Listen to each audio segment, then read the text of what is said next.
We continue now at the top of Daf Pei Aleph Amud Aleph and Mesechet Kesuvos. This is Kesuvos Daf 81a. On the previous summit, the Gemara had asked by a shomeres Yavam, let's say she dies, so who has to bury her? And the Gemara now brings a brisa which says Yorsheho, her inheritors, meaning Yorshe Ksubasa, meaning those inheritors who inherit her Ksuba, they are the ones Chayavin Bekfurasa. They are the ones that are Chayiv in her burial. Rashi over here says Yorshe Ksubasa.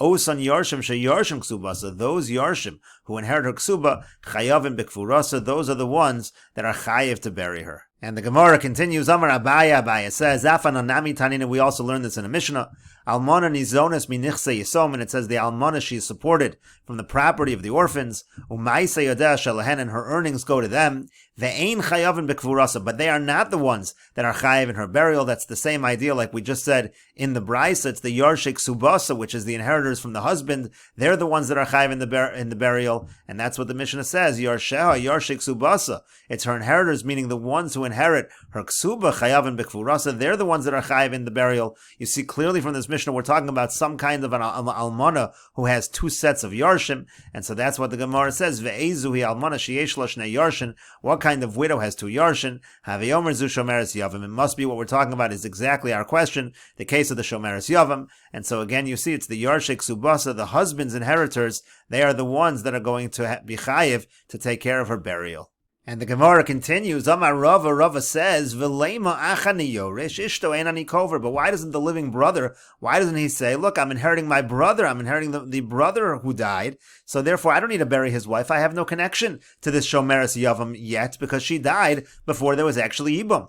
So Amar le Abaye, so Abaye said back to Rava, no, Mishum deboy and all of Mishnei Tzadin, because we come against it with an argument from both sides, and we argue as follows. Im achiv yorish, if he's truly inheriting his brother, so then not only should he inherit the property, but he also has to inherit the obligations. Yikvoris ishto, then he has to bury his wife as well. He's going to get the rights that his brother had, but he also has those obligations, those responsibilities.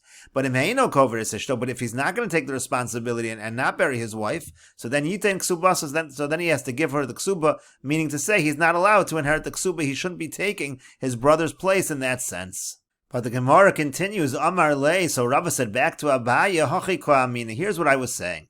Achani Yorish, I'm inheriting my brother. That's what this brother who's alive, that's what he says. But as Ishto, Einani Kover, but his wife I'm not going to bury. The Imishum Ksuba, and if you're going to say that I should bury his wife because of the fact that I'm getting the Ksuba, but that's not true. Lo Nitna Ksuba Ligvos Mechayim, the Ksuba is not supposed to be collected when the husband is alive, and therefore if I as the brother, if I'm taking the place of the husband who died, of my brother who died, so therefore it's as if the husband is still alive, and therefore really she's not entitled to any Ksuba at this point. As Rashi over here says, Ligvos Mechayim Kozman Shabal Chai, as long as the husband's alive, there is no collection of the ksuba. Vani b'makom ba'al omed, and I'm the one that takes the place of the husband. That's what he's arguing. Shayisi mitzapa lekonsa, because I was waiting in order to marry her, and therefore we should not say that the ksuba should be a reason why I should be obligated to take care of her burial. And the Gemara continues, Man shamat le de islay medrish ksuba. Who's the one that holds this idea that Rav is essentially saying that we darsh in the language of the ksuba? Rashi over here explains, Man shamat le de islay medrish ksuba, shedoresh lashon ksuba. What Rav is really saying is that we're darshaning the language of the ksuba, and that's how we come to the conclusion that the ksuba is not collected mechayim. Shekasuba, because what is written in the ksuba? It says, L'cheshitinasi la'acher titli ma shekasav lechi. It says when you marry someone else, that's when you're going to collect that which is written over here, that is written over to you in the ksuba. To me, not daikis lo nitna ksuba ligvos mechayim. It's from that line in the ksuba that we can infer that the ksuba is not something that's meant to be collected while the husband is alive. Because at that point in time, she's not able to marry someone else. So who is the one that holds that we darsh in the language of the ksuba?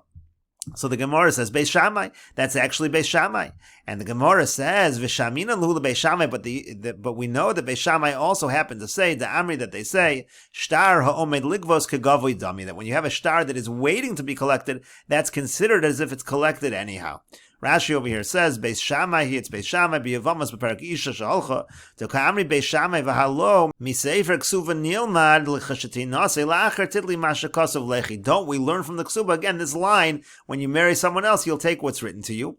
V'Hoel V'Nisas Al Piatzma Sheba V'Amra Meis Bali, and so since she's coming, she can get married, she's saying my husband died. Af Ksubasa Gova Al Piatzma. The argument they're making over there is that she can also collect the Ksuba based on her word. Just like she is marrying based on her word, therefore also based on her word, she should be able to collect the Ksuba. That's what Beis Shammai say over there. And so then the Gemara said, V'shamina lula Beis Shammai, but we also know that Beis Shammai hold, Shemisha yeshlo shtar chov al chaveiro, if somebody has a shtar against his friend, who muchzak b'nechse halo ve'yoser mimenu, he's actually more muchzak in that property of the borrower, more than the borrower himself. And so therefore in this situation, even if you're going to say that there's medrash ksuba, and even if you're going to say lo nitna ksuba ligvos mechayim, but since we're following Beis Shammai, we'll also say shtar ha'omed ligvos kagavoi dami, and it's as if the woman has the ksuba already. And the Gemara continues, the Tanan, as we learned in the Mishnah in Sota, this is going to be the source, again, that Beis Shammai holds shtar ha'omed ligvos kagavoi dami.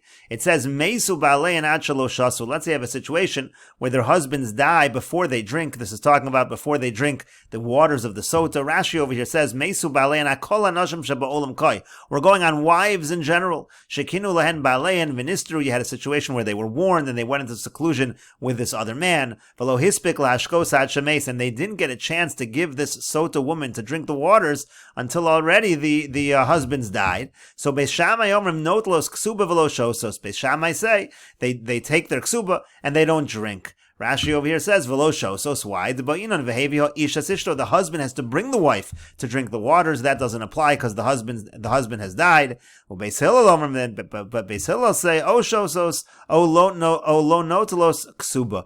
They drink or they don't take their ksuba. The Gemara says, well, what does that mean? Oh, shows us. What do you mean they can drink? Is that even an option? But Beis Hillel also have to agree to what the pasuk says. The pasuk says that the husband has to bring the wife to the Kohen to drink, and here you don't have that because the husband has died. And so rather what Beis Hillel said was as follows, because of the fact that they don't drink lo nolos ksuba, they don't collect the ksuba. So Beis Shammai say they collect their ksuba in this case, and Beis Hillel say they do not. And so the Gemara now analyzes Beis Shammai. Beis Shammai omrim nolos ksuba v'lo shosos. Beis Shammai say that they take the ksuba and they don't drink the water. V'amai, and why should that be the case? Sveiku, shouldn't it be a situation of a suffix? Suffix zanoi, suffix lo zanoi. We have a suffix over here whether there was a zanus or not. V'ka'asi suffix umotzi midei vadai, and now the suffix coming along and she's allowed to collect her ksuba, which is a situation of certainty in terms of Yerusha. Rashi over here says suffix zanoi v'ifsida ksuba. There's a legitimate suffix over here. Maybe she committed adultery and she would have lost her ksuba, and that's taking midei vadai. That takes away from vadai, meaning midei yorshe habal. There are inheritors of the husband over here. Shehin vadoin b'Yerusha. They certainly should inherit the ksuba if she's not going to collect it. So how could Beis Shammai say that she's allowed to collect? And therefore the Gemara says, you see from this Mishnah exactly this idea. Again, how could it be? V'kasi safek umotz midei vadai kasavri Beis Shammai shtar omed ligvos kagavi dami. It must be that Beis Shammai hold that the shtar that is waiting to be collected is as if it's already collected, and therefore she's not taking from the vadai, she is the vadai.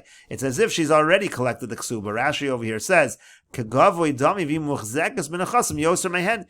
of a muchzak in the ksuba than they are. It's not considered motzi midei vadai at all. That's how you see this idea that according to Beis Shammai, shtar homed ligvos kegavoi dami.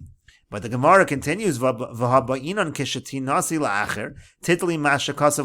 don't we require this? It does say in the actual ksuba that when you marry someone else, then you will collect what's written over to you. Rashi over here says, this is going on earlier in the Gemara. Now the Gemara is asking on the earlier line. Sof, the Gemara is saying still, how can we say that this ksuba is collected by her yarshim while the brother is alive who's taking the place of the husband? Don't we still have this argument over here that we made before, that in a situation of when it is mechayim, the ksuba cannot be collected?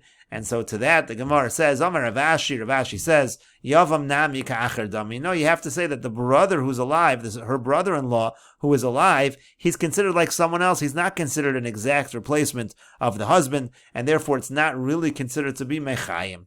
Rashi over here says, Yavam nami kacher dami v'kevan shetirasa misa sabali nase liyavam. Once the death of the husband allows her to marry the Yavam, me'osasha zachsa ben chasim. At that moment, she really does get rights to that property. And the Gemara continues at the two dots, Sholach le Rava li Abaya. So Rava sent to Abaya the following message, Biad Rav Shemaya bar Zera, in the hands of Rav Shemaya bar Zera, Uminitin ksuba ligvos mechayim. But can you really say that the ksuba is something that can be collected while he's alive, talking about when the Yavam is alive? Is that really possible?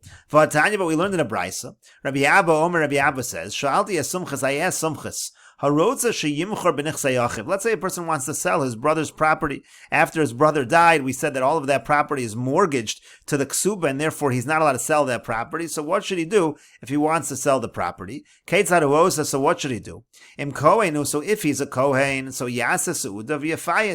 then he should make a big meal for her, and he should appease her. He should get permission to sell that property. And if he's a Yisrael who's able to divorce her and then remarry her, megarish beget v'yachzer, then he should divorce her with a get and then take her back. And Rashi over here says, Shalach le Rava li Abaya la'achar she'eshivo al she'losov yamar nitna ksubas yavama ligvos mechayim shel yavam. So after he answered his question and he said that the ksuba of the Yavama, that can be collected even while the Yavam is alive. So Biyad Rav Shemaya, so he sent the following message, Hu yashliach b'teshuva, he was a messenger in terms of this response. Uminitana ksubas Yavama ligvos mechayim the Yavam. Is it really possible that the ksuba of the Yavama can really be collected during the lifetime of the Yavam? So what should he do? Sheyimchor b'nechsei achiv. So the Brisa said, what can he do to sell his brother's property? La'achar shekonas as Yavemto. This is talking about after he actually marries the Yavama. So we said that all of the property is mortgaged to her ksuba. So now if he's a kohen, divorcing her is not an option because he won't be able to remarry her. So he'll convince her, give her some wine. So she'll give him permission to sell anything that's beyond the value of her ksuba. And if he's a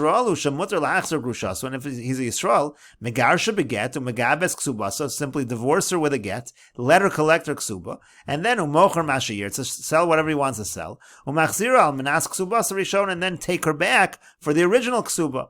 Or afilu ratzal achzira miyad, or let's say even he wants to take her back immediately, mocher calls man shayir, he should sell. She'ein ma'keves milimchor elu yavama, because it's only a yavama that holds him back. Lafi she'ein hayavam kosev la ksuba, because the yavam doesn't write an independent ksuba. There we say when she's a yavama, so the ksuba goes from her original husband. That's why he's held back from everything. We're afraid again he's going to ruin all the property that was left for, that was designated for this. But Rashi goes on to say that's only true in a normal situation of a Yavam and a Yavama where they get married. But if there's already a divorce, that would not apply. Everything would start as a new marriage, and then he would actually be able to sell the property. And we'll continue with this discussion in the next video on Daf Pei Aleph Amud Beis.